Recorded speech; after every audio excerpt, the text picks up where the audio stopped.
Hey, what's up, everybody? Welcome to From Prison to Purpose, the podcast that brings you the most powerful stories of triumph and resiliency for returning citizens and people who have been in a mental prison from drug addiction. This platform is one where we use to shift the narrative to give you the whole picture and not just the picture of someone coming out of prison, right?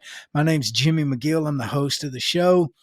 I am the author of the book From Prison to Purpose. I am a person in long term recovery from a 23-year drug addiction, and I am a person who has successfully returned to society after incarceration. And I am super excited about today's guest, Brian Johnson. He's a friend of mine. He's a person in long term recovery, and he's also a returning citizen that has been sober and clean for 9 years. So, Brian, welcome to the show. Six, 7 years. How long you been playing, Brian? 4917, clean. How many years is that? Almost 7 years. Almost 7 years. Yeah. How many did I say? 9. Oh, that's me. That's 9 years. My bad. No. February 27th of this year will be 9 years clean for me. So Congratulations. yeah, if it's God's will, I don't put nothing in me between now and then. I'll be rocking, man. So how are you? I'm doing good. Feeling positive. I'm an honor and privilege to be on the show. Yeah, well, we're glad to have you on the show, man. Now, how long did you get high for? Man, it seems like almost like physically using a substance since I was 5 years old. That's crazy. How old were you when you stopped? 40 years old. So you didn't have a snowball's chance in a microwave. Not until I learned what I suffered from.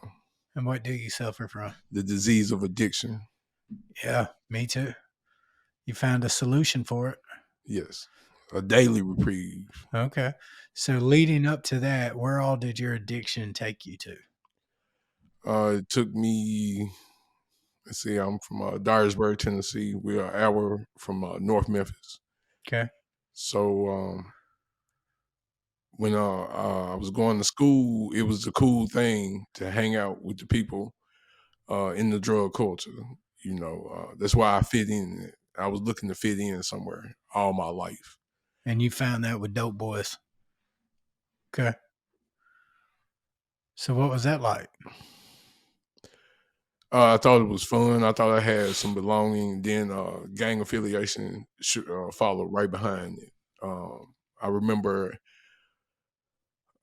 winning basketball games or running, just regular kids being kids, and we would get into it with the other neighborhoods. And I asked my big sister, that was who I used to run up behind, like, why we got to fight them? She was like, because they east side and we west side.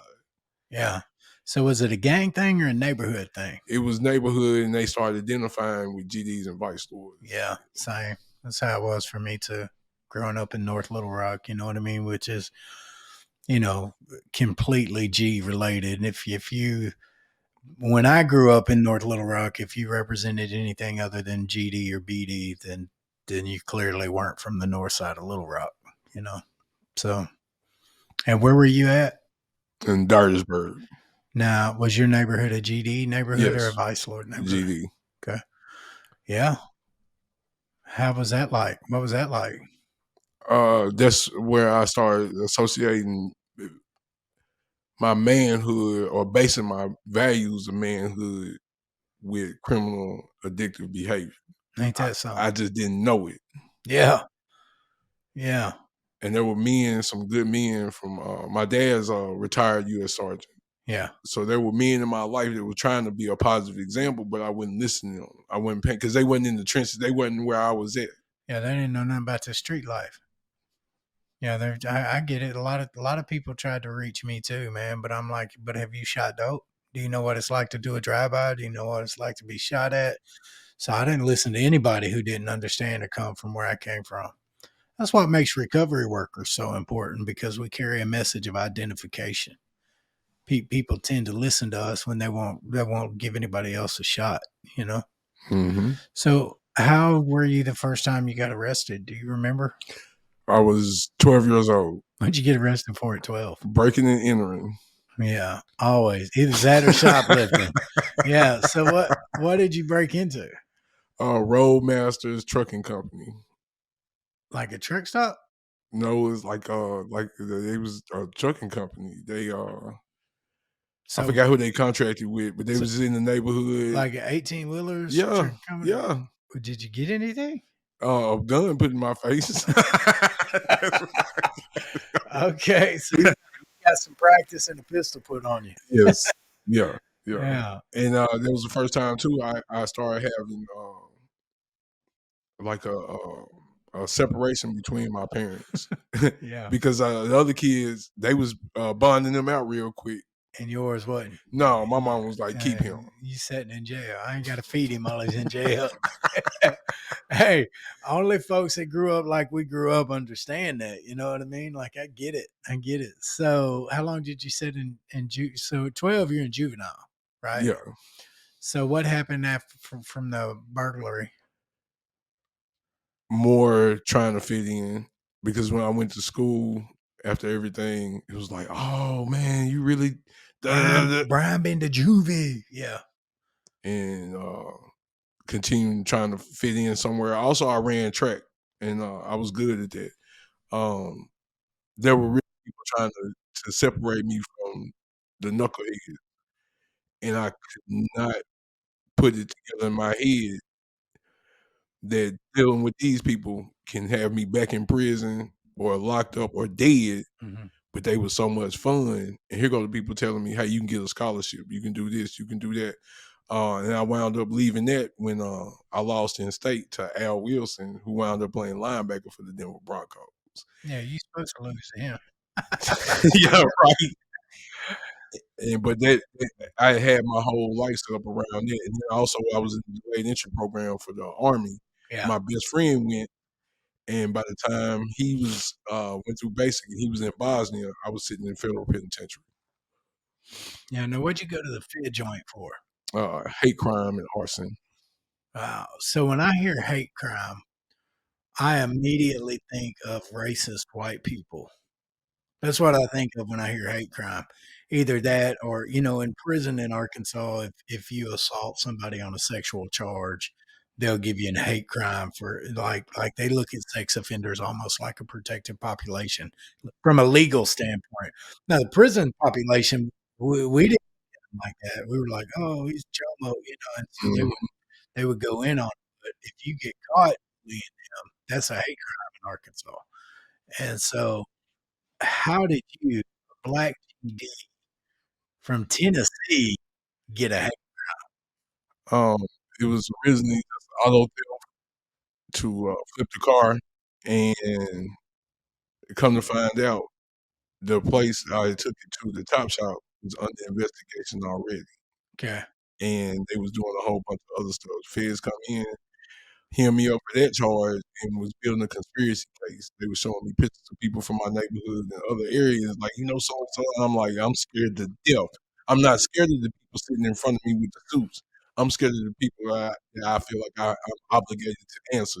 Yeah, they about the people they're asking you about. So I look at them and I'm like, "I'll tell you why I did it, because I don't like white folks." And I stole the car and set it on fire, hoping that the building would burn. It was a federally protected building, What building? a church. Oh, so you done stole a car and took it and parked it at a church and burned the car. Yes. Did the church catch on fire? Yes. Wind blew the So you fire. done burned the church and the car and Yes. told the people you white folks. Yes. Oh, this ought to be a good story here. So, So they hit you with a federal hate charge. not initially. Initially, they was slammed the book down and said, "All them people you protecting, they gonna be in there."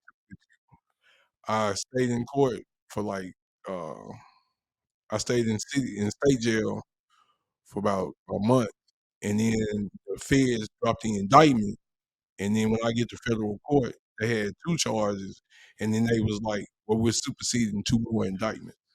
We are charging you with hate crime and, a church burning."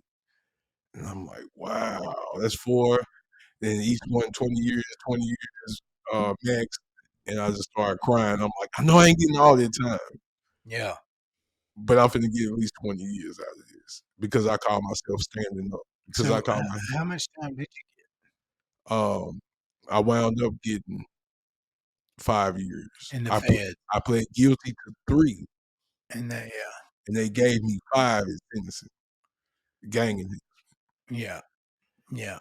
Everybody thinks it's a joke to, we're in the streets and we're thugging and we're playing tough, and then you get arrested. Well, the prosecutor and the judge make the same assumption that you are thugging and that you are tough. And we try so hard to convince the streets that we're somebody through this image. When them folks get you, they make the same assumption that you are somebody in the street life. And so when they hit your ass with a gang injunction, now look, now it's real. And I'm sitting in the federal penitentiary, and down there, you're doing 85% of your time. So you did 4 Right. years on that for sure.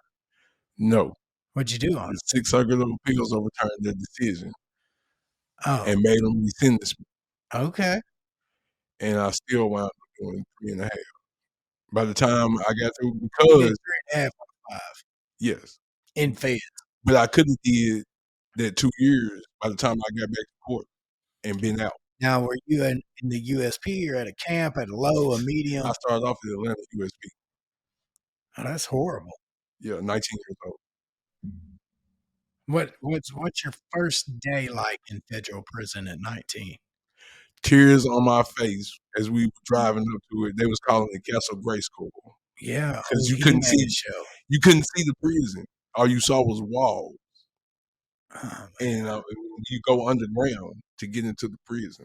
You go under the wall and go in there, and it was like I couldn't believe it. I remember praying. I'm like, God, I know what I did was wrong, but was it this wrong? yeah. So did you see anything crazy on that first day? um, not the first day. First day, I was trying to find people I was affiliated with. You looking for the G's. Yes, Was there any in there? plenty of. Yeah. It was right after the crack riots, Yeah. so they had everybody pretty much segregated. Mm. Yeah. Yeah, there's some politics in the USB. Yeah. That's was it like you see on TV though? No, well, the reason I say that is TV can't compare to the reality of that my second day. The Serranos and Texas Syndicate was into it with each other, and I seen a Mexican kid get hot baby oil through on his face. So it was like, and nobody helped. He was just running on the second tier screaming, and everybody was standing, moving out of the way. Nobody helped. Well, what would have happened if anybody would have tried to help? They probably would have got stabbed or beat up too. Golly, well, no wonder they didn't help. It was done to send a message to What whatever a they was. message was sent. I Yeah, mean, yeah. And when the golly. goon squad come in, they just start beating everybody. When the police and the guards come in, Yeah. they didn't ask no question. Now, what year is this? This was in 97. 1997. I was on my second state bid in 1997. I was in, I think Varner, no, Bricky, Riceville, somewhere. Anyway, I was back down. I've been 6 times, so it's like it's sooner. All the years get to running together. The units get to Yeah. running together. You know, that's crazy. So, what did it feel like? What was the initial feeling that you felt when you saw the Hispanic kid get the baby oil through in his face? Hot baby oil. That anything can happen to me in here now. Oh yeah, it's real at this point. And I remember people trying to tell me, explain to me that you're not prepared for what you're trying to do. You're not ready to get into that level. You're not. And the whole time I walk around free world without going to court, without having to get lawyers, without not being, you know what I mean? When I can't see my family, when I can see my family and stuff, it's all a game, like you were saying. Yeah. Once all that's taken away and it's just you, then the reality set in. Like, man, I don't want to be here. Yeah, you get to stand on your own too. You got to Yeah. be 10 toes down and face everything you did at that point. That's wow. So did you end up being affiliated in the USP? I was affiliated before I got. Right, but did you link up and Yes, was you yes. on count? Yes. in the USP. So you putting in work and everything. Yes. So what was your role for the organization while you were in the federal prison? Uh, by the time I got to Forest City, Arkansas, Forest City had just opened. I was over Mariana Barracks. Yeah. So you were over the barracks. Yes, there's 4 units in one Okay, so you're in charge of this specific. You're building. like a big sergeant or something. You know, this is I was a scary kid the entire time. Yeah, but you done ranked up and all that Yeah. while you were there. Okay, all right. Did you ever have to do anything crazy to? Anything, not nothing that I want to talk about now. We won't talk about all that. I want to talk about that. Okay. I will say this. When I got my sentence, when the Sixth Circuit Appeal overturned my decision, the same judge can resentence me. And she told me, she was like, I can let you out this courtroom today. But she was looking at my paperwork, everything I had done while I had been there. And she said, it looked like the only thing you've managed to accomplish is to get a GED. Everything else, dirty UA, dirty UA, fight, stabbing, fight, fight. What did you learn while you was in there? The only thing I could do was look at the judge and barely articulate these words, I'm ready to go home. So she made me sit there even longer. I chose to sit there longer, I guess, by the actions I was doing because I wasn't changing. Yeah. So she's reviewing your file, and you've got stabbings, dirty UAs, fights, all this. I wouldn't have let you go home either. If Yeah, yeah, honestly, yeah. and how long had you been there when they overturned it? 2 years. So in 2 years, you done caught dirty piss tests, stabbings, and fighting constantly. Yeah. What'd you think there was gonna do? I didn't think I was gonna get it. That's why I did it. So you're just thugging out. Yeah. Yeah. Throw it all away. I'll show you. I'll mess my life up. Really? I'll show you. So what was it like your first day of state prison? Well, what were you expecting when you walked into state prison that first day? Um, it was definitely it was a different world. My first day there, I had 9 stitches, on the, outside of my hand and Mhm. 7 on the inside because I had a botched robbery thing go bad right before I get locked up. And I'm in there with the cast and stuff on, so I'm thinking like kinda like I got a little bit of no, 2nd week I was knocked out. What do And you mean knocked I out? was knocked out, like, I was sitting at the table playing, spades and got knocked out. And then, I didn't know that the Memphis GDs was into it with the Arkansas GDs at this time. Tennessee versus Arkansas, yeah. I did West not know. Memphis to Memphis. Yeah, and I found out real quick that they was So you sitting down and somebody stole on you, yes, knocked you out, sleeps you. yes. Wow. Did you find out who did it? Oh, I already knew I saw him when he was doing it. Oh, wow. Okay. So, Dang. So how long were you in prison that first time? the, The state prison. uh, 9 months, Did you see any drug use while you were there? plenty of it, that's what I did. I didn't know no other way. I thought that's what you was supposed to do when you get locked up. Get high. Yeah, Get high and gang bang. yes. Dang. So you spent 9 months there, and you And they quickly and learned that there's a difference between state and fed. yeah, I was in, 2 fights and 3 stabbing incidents while I was in West Memphis in And 9 months. you're in Bricky. No, I didn't even make the state jump. This in the county. Oh, in the county? Yes, You're thugging out like that in the county? yes. Yeah, West Memphis jail's rough, ain't it, man? I was there. I got pulled over on the way to the casino. Me and my pit bull went to jail there. I was there for about 3 days. I never really had no problems. There were some couple of guys I was in the joint with for some years in there. Good. But I was hearing stories about the pod next door about how they was doing white dudes this way and that way, and I was like, "Well, damn, I'm glad I'm in this side of the barracks." You know what I mean? Well, Brian, I wanna thank you for coming to the show, man. Thank you for sharing your prison experience, your addiction experience, your recovery, talking with us about your kids and your wife, man, and I just wish you the best, and, I wanna give you a chance to look in this camera and say whatever you wanna say to anybody watching or listening. Like, what do you wanna say to the person still suffering or in early recovery? The brine that was not clean, what would you say to them?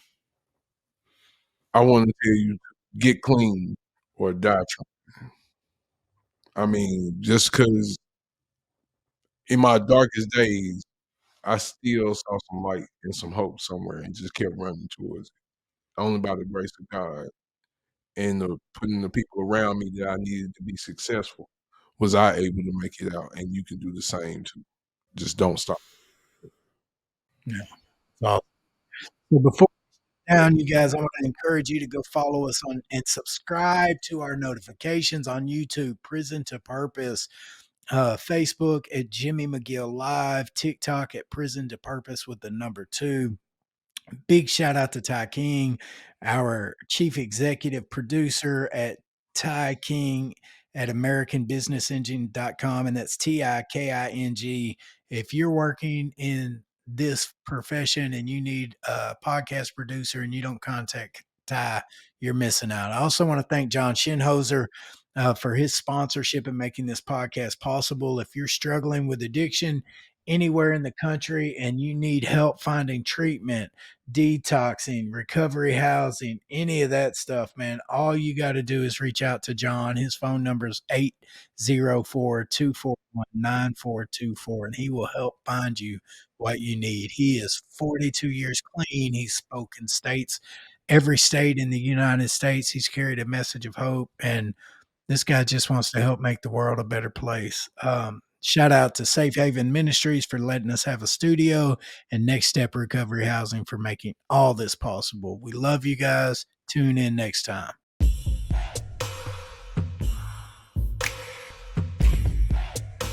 You've been listening to From Prison to Purpose with Jimmy McGill. Please subscribe on any of the major podcasting platforms and on YouTube at Prison to Purpose. This podcast is produced by Ty King with American Business Engine and executive producer Jimmy McGill. For more information, visit us at jimmymcgill.org.